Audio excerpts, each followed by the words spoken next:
오늘 우리에게 주시는 하나님의 말씀은 마태복음 27장 24절에서 31절 말씀입니다. 빌라도는 자기로서는 어찌할 도리가 없다는 것과 또 밀란이 일어나려는 것을 보고 물을 가져다가 무리 앞에서 손을 씻고 말하였다. 나는 이 사람의 피에 대하여 책임이 없으니 여러분이 알아서 하시오. 그러자 온 백성이 대답하였다. 그 사람의 피를 우리와 우리 자손에게 돌리시오. 그래서 빌라도는 그들에게 바라바는 놓아주고 예수는 채찍질한 뒤에 십자가에 처형하라고 넘겨주었다. 총독의 병사들이 예수를 총독 관저로 끌고 돌아가서 온 부대를 다 그의 앞에 불러 모았다. 그리고 예수의 옷을 벗기고 주홍색 걸침옷을 걸치게 한 다음에 가시로 면류관을 엮어 그의 머리에 씌우고 그의 오른손에 갈대를 들게 하였다. 그리고 그분 앞에 무릎을 꿇고 유대인의 왕 만세 하고 말하면서 그를 희롱하였다. 또 그들은 그에게 침을 뱉고 갈대를 빼앗아서 머리를 쳤다. 이렇게 희롱한 다음에 그들은 주홍옷을 벗기고 그의 옷을 도로 입혔다. 그리고 십자가에 못 박으려고 그를 끌고 나갔다. 연초에 목사 부부 수련회가 있었습니다. 담임 목사님과 모든 부목사님들 부부가 강릉으로 가서 함께 기도하고 또 마음을 모으는 시간으로 그렇게 보냈었습니다. 순서 중에 부부 데이트 시간이 있었어요.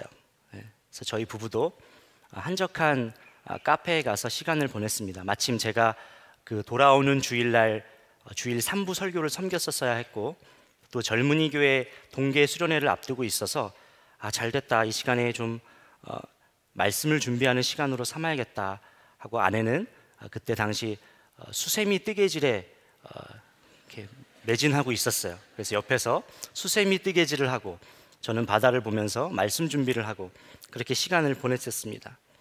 한참을 시간을 보내고 난 다음에 그래도 우리가 바다에 왔으니까 좀 해변가도 걷고 사진도 좀 찍자 해서 바로 앞에 있는 바닷가로 이렇게 나갔어요.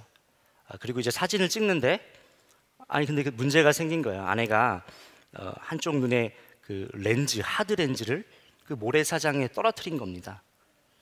모래사장에 하드 렌즈가 떨어졌다고 하니까 정말 찾기가 어렵더라고요. 반경 1m를 뭐 그냥 쥐잡듯이 찾았습니다. 보화를 찾듯이 찾았어요. 근데 아무리 뒤져도 안 보이는 거예요. 마음이 너무 답답해요. 막 시간을 돌릴 수만 있다면 그때 그 앞 시간으로 돌아가고 싶다, 막 이런 마음이 너무 간절한 거예요. 어떻게 해야 되나 한참을 집중해서 찾았던 것 같습니다. 그러다가 정말 기적적으로 몇 발자국 떨어진 곳에서 찾았어요. 하드렌즈를 찾았어요. 너무 기쁜 거예요. 너무 좋은 거예요. 아내와 저가 구둥 껴안고 난리를 쳤습니다. 너무 감격이 되는 거예요. 막 소리를 지르고 찾았다. 어떻게 이걸 찾을 수가 있냐. 너무 감사하다.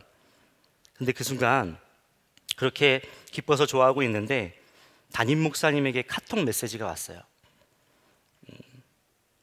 마침 타이밍이 참 절묘하죠. 카톡을 확인해 봤는데 1, 2, 4부 이제 담임 목사님 설교하시니까 저희 교회는 설교 준비를 본교회 설교 준비를 같이 합니다. 담임 목사님과. 그래서 설교 원고를 주고받거든요. 그 초고 원고가 제게 이제 도착한 거예요. 그 설교 제목이 이랬습니다. 이런 기적이 또 어디 있겠는가. 막 은혜가 돼요, 제목이. 그렇죠? 꼭 제게 하시는 말씀인 것 같고 주변에서 목사님이 듣고 계신 것 같아요. 보고 계신 것 같아요. 순간 스치듯이 그치, 이런 기적이 없지. 근데 가만히 생각해 보니까 잃어버린 물건을 모래사장에서 찾은 것을 기적이라고 생각하고 내가 이렇게나 좋아하는데 내 안에 오신 주님은 어떤가? 내 안에 오신 주님을 발견하는 기쁨은 어떤가? 정말 이것이 기적 같은 일 아닌가? 내 안에 오신 주님을 누리며 사는 것은 어떤가? 이것이 정말 기적 같은 거 아닌가? 보배와 같은 주님이 내 안에 오셨고 그것을 알고 주님과 동행하는 것, 이게 진짜 기적이지. 이게 진짜 기적이지. 제가 그날 해변가에서 큰 은혜를 받았습니다. 여러분 안에 보아이신 예수님이 함께 하십니다.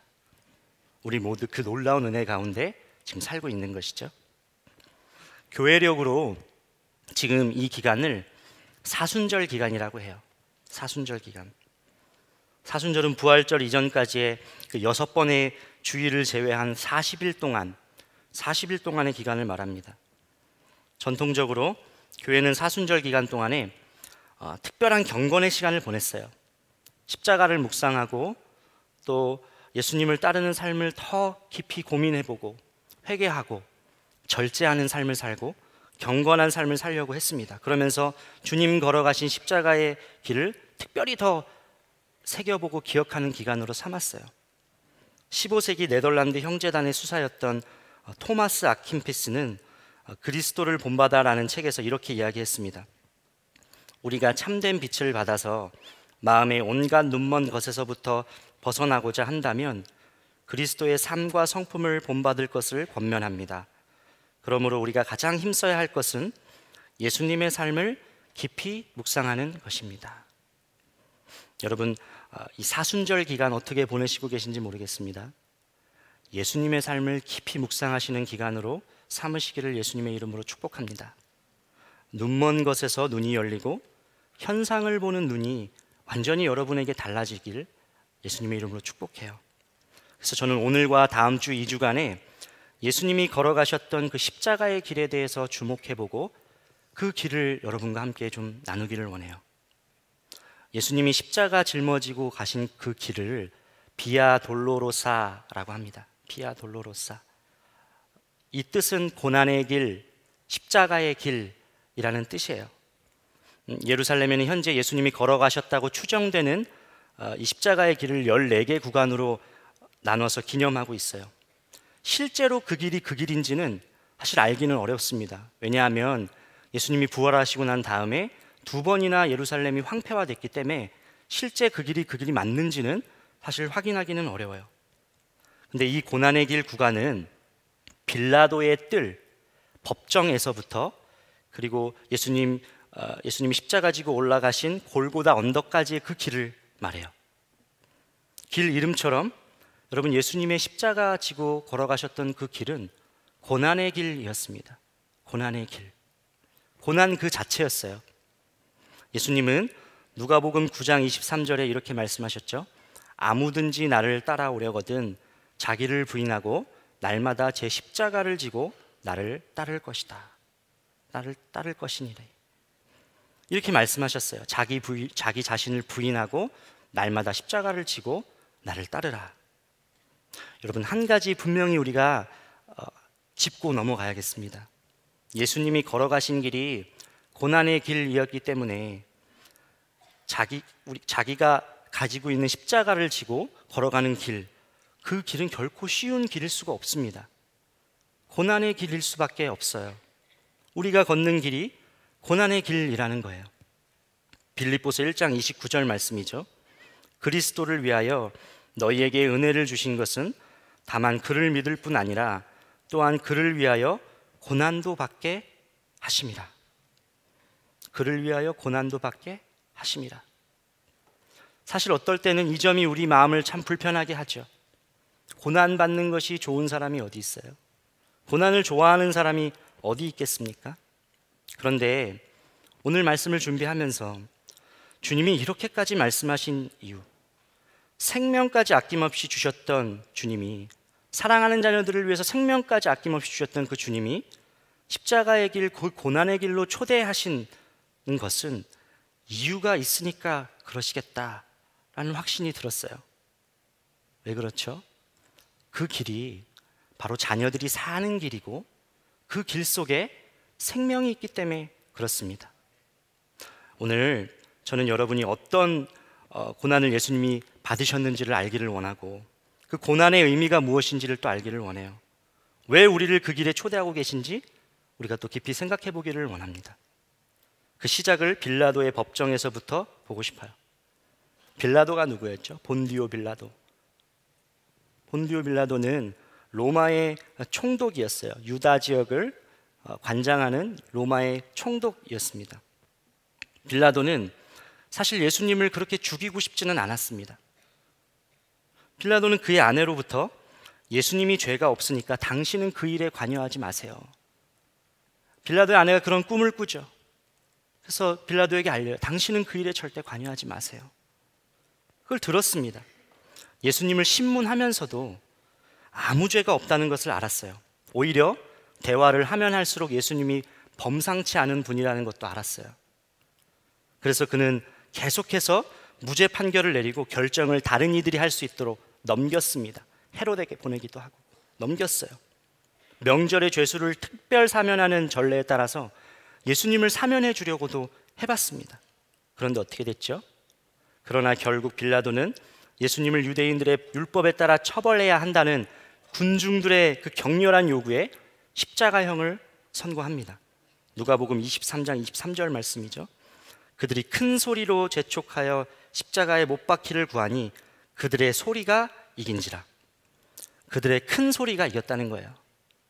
큰 소리가 이겼다는 겁니다.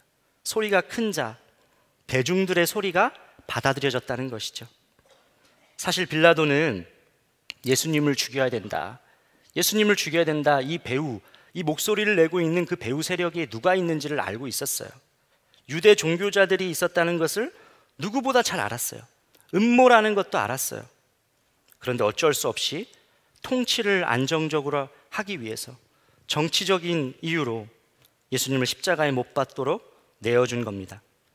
자, 저는 이 예수님을 십자가에 못 박도록 내어준 이 장면이 참 의미가 있다라고 생각이 되는데, 빌라도에게 재판을 받는 이 장면이 통해서 먼저는 예수님이 죄 없으심, 심판관, 재판관조차도 흠을 찾을 수 없었던 주님, 무죄한 주님, 그 주님이 십자가에서 죽으셨다는 것을 강조하고, 동시에 또 한 가지는 예수님이 지금 모든 사람에게 버림받고 있다는 것을 보여주는 장면이라고 생각해요. 예수님은 모두에게 버림받으셨습니다. 모든 사람에게 버림받으셨어요. 법정에 잡혀오시기 전 겟세마네 동산에서 기도하셨죠. 그리고 기도 후에 로마 병사들에게 잡혀가실 때 예수님 옆에 있던 제자들은 다 흩어졌습니다. 다 사라졌어요. 도망갔어요. 예수님 외면하고 돌아섰어요. 공생의 기간 내내 먹고 자고 같이 살았던 그 제자들, 가르쳤던 제자들이 다 떠나갔습니다. 모른다고 배신까지 하고 피해서 도망갔어요. 버림받았죠. 유대 지도자들 말할 것도 없죠. 처음부터 예수님을 죽이려고 했던 사람들인데 버림받았어요. 눈에 가시처럼 예수님을 여겼습니다. 그리고 오늘 본문에 등장하는 큰 소리, 큰 목소리로 대변되는 대중들, 많은 사람들, 군중들, 예수님 다 외면했습니다. 예수님의 기적을 쫓고 찬양하던 그 모든 사람들이 다 돌아섰어요. 법조차 예수님을 외면했습니다. 한 나라의 법조차 예수님을 버렸어요. 빤히 죄가 없는데, 그걸 알고 있는데 법의 보호도 받지 못하셨습니다. 주님은 십자가의 길을 걸어가시면서 철저히 외면당하시고 철저히 버림받으시고 혼자 되신 것이죠. 주변의 모든 소리는 예수님을 욕하고 저주하는 소리밖에 없었습니다. 그렇게 철저한 고독과 외로움 가운데 놓이셨던 것이죠. 그런데 이 모든 버림받는 과정에서 어떠한 변명도 하지 않으세요. 누구도 원망하지 않으십니다. 심지어 자신의 무죄를 어떻게든 막 입증하려고도 하지 않으세요. 그저 그냥 모든 과정을 수용하시죠. 받아들이세요. 모든 상황에 순응한 채 고독함과 외로움, 혼자됨, 이 고통을 짊어지고 십자가로 가지고 가셨습니다. 그걸 가지고 십자가로 가져가셨어요. 자, 여러분, 이제 판결이 내려졌어요. 판결이 내려졌다는 것은 공권력이 이제 개입되게 된 거죠. 이제부터는 집행을 해야 되는 시간인 거예요. 바라바는 풀어줘라. 예수는 채찍질한 뒤에 십자가 처형하라. 본격적인 이제 일들이 진행되는 겁니다. 로마 병사들은 명령대로 이제 해야 됐어요. 채찍질하고 십자가형을 치러야만 했어요. 그런데 가만히 병사들을 보면요, 명령대로만 한 건 아니었습니다. 그 명령대로만 이행한 게 아니었어요. 예수님의 옷을 벗기고 당시 왕들이 입는 주홍색 옷을 입히고 희롱했습니다. 거기다가 예수님 얼굴에 예수님에게 침을 뱉었어요. 갈대를 빼앗아서 예수님을 모질게 두들겨 패기도 했습니다. 명령이 없는 내용도 지금 하고 있는 거예요. 침을 뱉고 옷을 벗기고 여러 가지 모욕을 주었습니다. 30절 말씀이죠. 또 그들은 그에게 침을 뱉고 갈대를 빼앗아서 머리를 쳤다. 침을 뱉었다. 이미 충분히 고통당하고 있는 자에게 침을 뱉으면서 쾌감을 느꼈어요. 주님은 벌거벗김의 수치, 침뱉음의 모욕도 당하셨습니다. 수치와 모욕 다 당하신 거죠. 사람에게 생명만큼 중요한 게 뭘까요? 자존감 아닐까요? 자존감. 수치와 모욕은 이 자존감을 완전하게 짓밟아 버리는 것이죠. 사람이 자존감의 상처를 입으면 극도의 고통을 느끼게 되고 정신적인 충격에 빠지게 됩니다. 심할 경우에는 이제 극단적인 선택을 하죠. 그리고 이게 회복이 되지 않으면 잘못된 자아상과 왜곡된 죄로 이것이 드러나기도 합니다. 자, 왜 이렇게까지 주님은 수치와 모욕의 고통을 당하셨을까요? 이렇게까지 하셔야 했을까? 죄 없으신 주님이 십자가에서 죽으시고 피 흘리시는 것만으로도 충분할 텐데 왜 요즘 이렇게까지 하셨을까? 저는 이 부분을 계속 반복해서 묵상하는데 인류 최초의 죄가 생각났습니다. 선악과 사건. 아담과 하와가 선악과를 따먹죠. 범죄하고 난 뒤에 바로 찾아왔던 것이 저들의 눈이 열린 것이었어요. 자신의 수치를 알게 됐습니다. 벌거벗김의 수치를 인지하게 된 거예요. 그동안에 몰랐던 것을. 창세기 3장 7절에서 8절이죠. 그러자 두 사람의 눈이 밝아져서 자기들이 벗은 몸인 것을 알고 무화과 나무 잎으로 치마를 엮어서 몸을 가렸다. 남자와 그 아내는 주 하나님의 낯을 피하여서 동산나무 사이에 숨었다. 이전에는 아무렇지도 않았어요. 이전에는 아무렇지도 않았는데 죄를 알게 되니까 벌거벗음이 수치로 견딜 수 없게 됐어요. 그리고 하나님의 얼굴을 피해서 도망치게 되었습니다. 수치감, 모욕감은 죄의 열매로 나타나게 된 우리가 감수한 고통입니다. 하나님의 낯을 피하게 되는 것이죠. 죄가 들어오지 않았을 때는 수치와 모욕도 없었습니다. 자, 죄 때문에 사람이 경험하게 된 수치감과 모욕의 자리로 죄가 없으신 예수님이 오신 겁니다. 거기서 수치와 모욕을 전부 다 받아내시고 묵묵하게 걸어가시는 거예요. 수치당하시고 모욕당하신 채로 십자가로 가지고 가셨습니다. 그뿐만이 아니라 또 엄청난 육체적인 고통도 겪으셨죠. 당시 사용된 채찍, 동물의 뼈가 박혀 있거나 유리가 박혀 있는 채찍입니다. 매질을 당하면 살점이 뜯어져 나가는 고통입니다. 근육 조직이 다 떨어져 나가는 거예요. 온몸의 근육이 다 파괴된 상태로, 몸이 찢겨진 상태로 십자가를 지고 그 길을 걸어가신 거예요. 그 십자가의 무게는 한 50kg 정도 되는 무게였다고 합니다. 많은 학자들이 당시 이미 채찍질로 인해서 예수님의 뼈가 거의 다 드러났었을 것이다, 그랬을 것이다 라고 다 추정합니다. 그렇게 갈보리 언덕까지 십자가를 짊어지고 가셔서 못 박혀서 십자가에 매달리셨습니다. 또 바로 죽지 않는 가장 잔인한 방법으로 오랫동안 고통을 느끼면서 죽게 되는 그 십자가형을 당하셨어요. 독일의 신학자 본헤퍼 목사님, 이분은 미국에서 편한 여생을 보내실 수도 있었던 분이십니다. 그런데 조국인 독일로 돌아가서 나치 정부의 잘못된 행동에 대해서, 잘못된 점에 대해서 저항하시다가 결국 1945년에 감옥에서 처형당하셨습니다. 본헤퍼 목사님이 옥중에서 이런 말을 남겼다고 해요. 명령에 따라 고통받는 것은 자의로 고통받는 것보다 쉽다. 여럿이 함께 고통받는 것은 혼자 고통받는 것보다 쉽다. 육체적으로 고통받는 것은 정신적으로 고통받는 것보다 쉽다. 그런데 예수님은 자의로 혼자서 육체와 정신의 고통을 모두 선택했다. 예수님은 십자가에 매달리기 전에 그 십자가의 길을 걸어가시면서 버림받고 또 버림받으시면서 철저한 외로움과 혼자됨을 겪으셨고, 벌거벗김과 수치, 모욕, 침뱉음의 모욕과 같은 정신적인 고통도 겪으셨고, 살이 찢기고 피범벅이가 된 육체적인 고통도 겪으셨습니다. 왜 그러셨죠? 다른 이유는 없어요. 다른 이유는 없습니다. 우리를 너무 사랑하셨기 때문에 그렇습니다.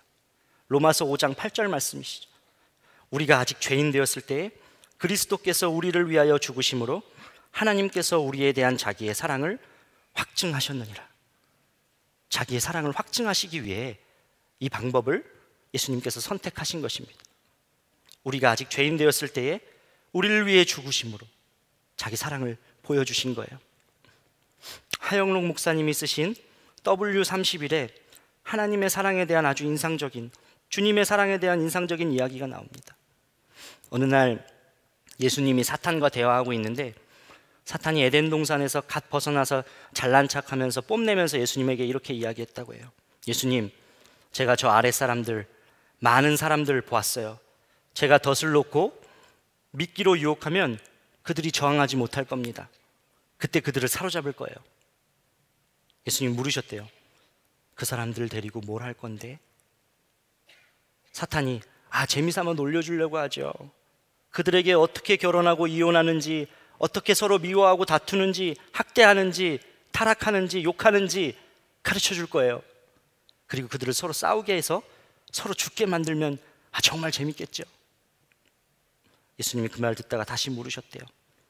그리고 나면 어떻게 할 건데? 뭘 할 건가? 다 죽여 없애야죠. 다 죽여야죠.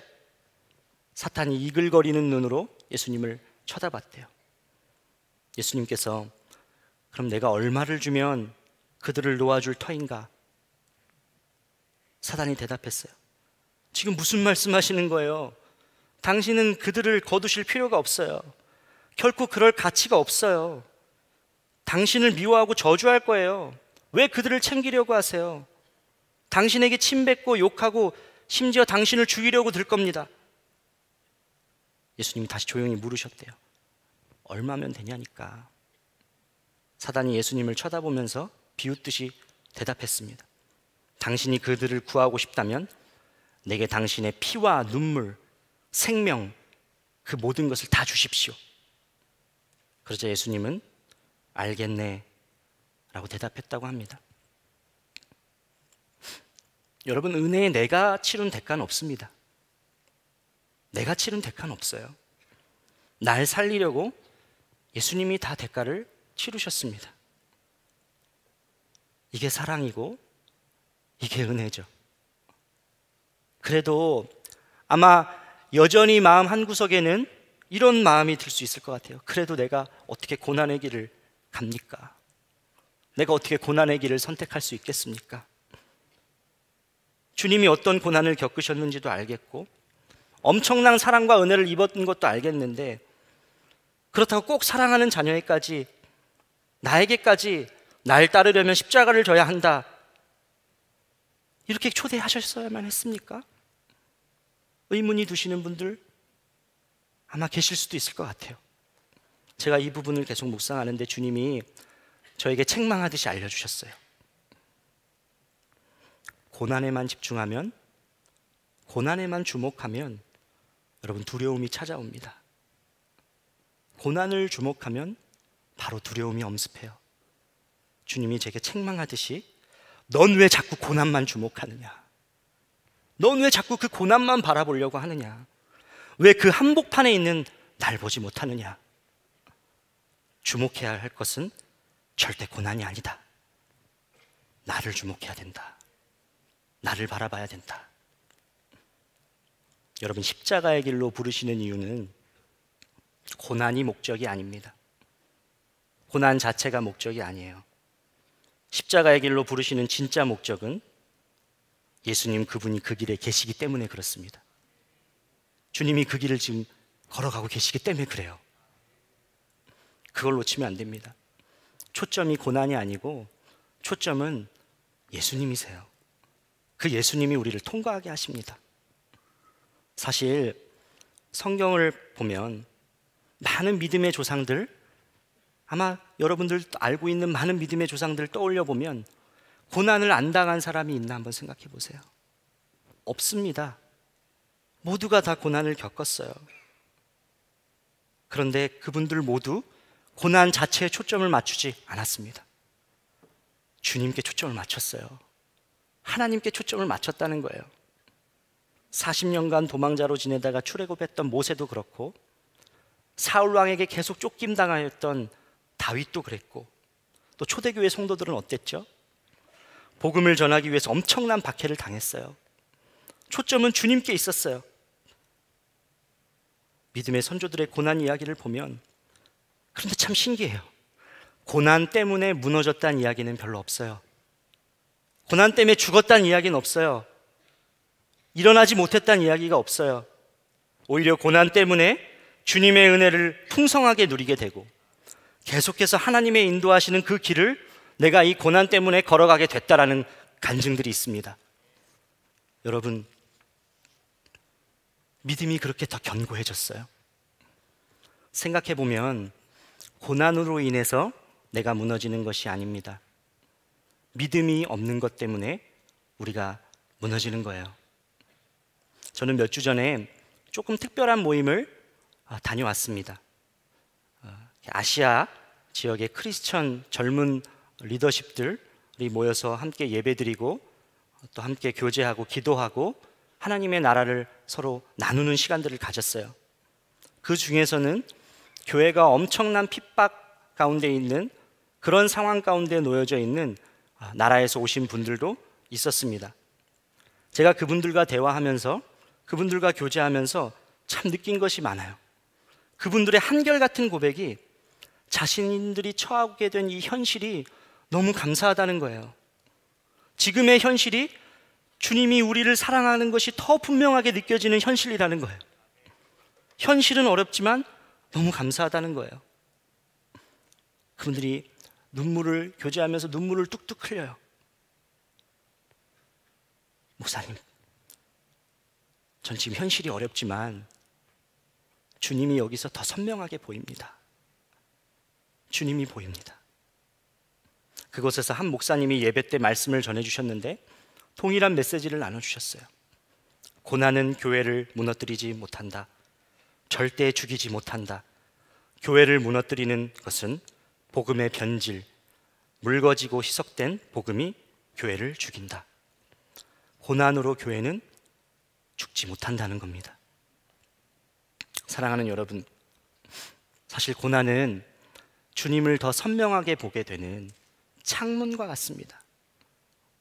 여러분이 이것을 꼭 붙잡기를 원합니다. 십자가의 길, 고난의 길을 걷는다는 말은 고난을 바라보라는 것이 아니고, 고난은 창이고 그 창을 통해서 예수님을 바라보라는 거예요. 주님을 주목하라는 겁니다. 실제로 고난 중에 주님이 선명하게 보여요. 그분의 은혜가 그 어느 때보다 충만하게 느껴집니다. 표현할 수 없는 친밀한 교제가 거기서 이루어져요. 그러니 십자가의 길로 부르시는 것은 주님을 더 깊이 알게 되는 자리, 동행하는 자리로 불러주고 계시는 겁니다. 여러분, 더 이상 십자가의 길을 두려워하지 않기를 축복합니다. 오늘 말씀에서 보여주셨어요. 내가 걸어가기 훨씬 더 이전에, 훨씬 더 그 전에 주님은 우리의 극심한 외로움과 고독, 배신, 십자가로 가지고 가셨습니다. 죄로 인한 수치, 모욕감, 깊은 열등감, 상처도 십자가로 가지고 가셨어요. 육신의 고통, 정신의 고통도 십자가로 가지고 가셨습니다. 그리고 십자가 위에서 처리하셨어요. 우리도 주님과 그렇게 걸어가면 됩니다. 함께 걸어가면 돼요. 고난의 창문을 통해 만난 주님을 십자가 길에서 더 뜨겁게 사랑하게 될 것입니다. 십자가의 길 끝에는 뭐가 있죠? 주 달리신 십자가가 있습니다. 승리의 십자가죠. 영광의 십자가죠. 흔히 십자가에서 죽음을 맞이할 때 그 죽음의 원인을 과다출혈이라고 생각을 하는데, 사실 대부분의 죽음의 원인은 호흡곤란으로 인해서 죽게 된다 그래요. 채찍질과 구타를 당하면서 몸의 모든 근육이 다 떨어져 나가고 뼈가 다 드러날 정도예요. 그리고 50kg 정도 되는 십자가를 짊어지고 가면서 그 못 박힌 십자가 형틀 위에 세워졌습니다. 그러면 숨을 쉬기 정말 어렵다고 해요. 숨 쉬는 것 자체가 고통이라고 합니다. 엄청난 고통이 따라오는 거예요.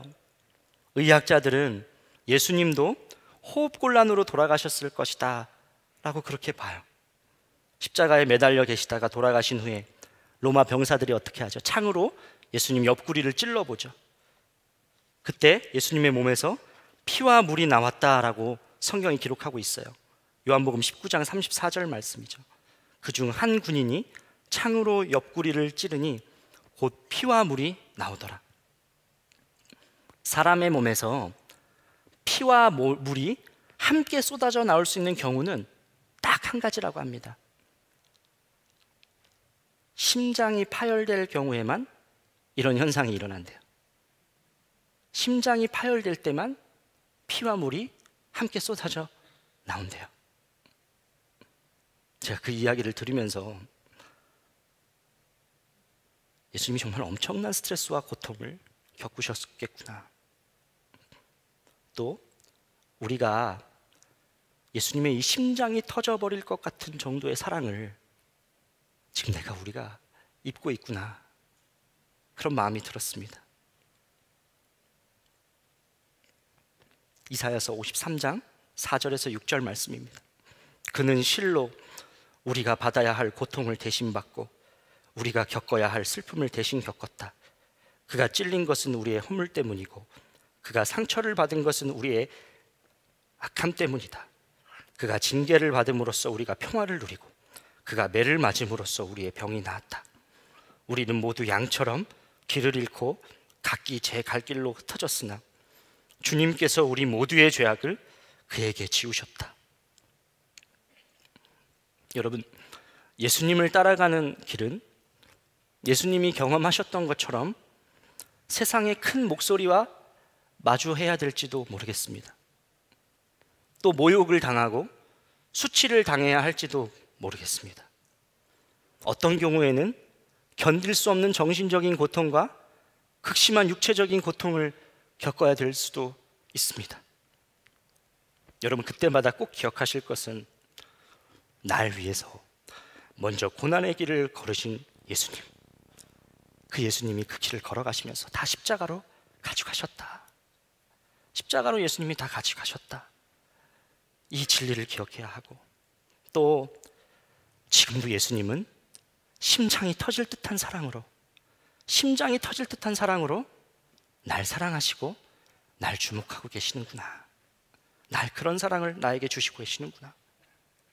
이것을 우리가 꼭 기억해야겠습니다. 십자가 위에서 예수님은 죽으셨고 부활하셨습니다. 십자가의 길 끝에서 나타날 승리와 영광을 우리에게 이미 다 보여주셨어요. 여러분, 십자가 길에 대한 두려움과 고난에 대한 두려움이 완전히 사라지기를 축복합니다. 고난아, 한번 와봐라. 고난아, 한번 와봐. 이제는 내가 양처럼 길을 잃고 각기 제 길로 가지 않을 거다. 흩어지지 않을 것이다. 고난의 두려움으로부터 완전한 자유와 담대함을 얻고 그 길에서, 그 십자가의 길에서 너무나도 선명한 예수님, 그 예수님을 만나고 그 주님과 뜨겁게 사랑하게 되는 여러분 되시기를 예수님의 이름으로 축복합니다. 이 시간 우리가 함께 기도하고 그리고 우리 성찬의 자리로 나아가겠습니다. 여러분, 예수님은 이미 먼저 모든 것을 십자가로 가져가셨습니다. 철저히 버림받으셨고 혼자 되셨고 외로움과 고독을 갖고 십자가로 가셨습니다. 또 침뱉음 당함의 모욕, 벌거벗김의 수치, 정신적인 고난도 십자가로 가져가셨습니다. 매질과 핍박으로 인한 육신의 고통도 십자가로 가져가셨습니다. 다 가져가셨습니다. 우리에게 필요한 것 딱 하나 있습니다. 예수님의 부르심에 순종해서 우리도 그 길에 서는 것이겠습니다. 주님, 제가 그 복된 길, 주님을 선명하게 만나는 곳, 깊은 사랑의 교제를 하는 곳에 주님, 제가 서 있겠습니다. 오늘 고난을 보는 눈이 달라지게 하여 주옵소서. 내 앞에 놓인 고난을 두려워하는 내 마음의 장벽이 완전히 무너지게 하여 주시옵소서. 주 예수님을 더 선명하게 만나는 복이 나에게 있게 하여 주옵소서. 우리 주여 한번 부르짖고 기도하시겠습니다. 주여!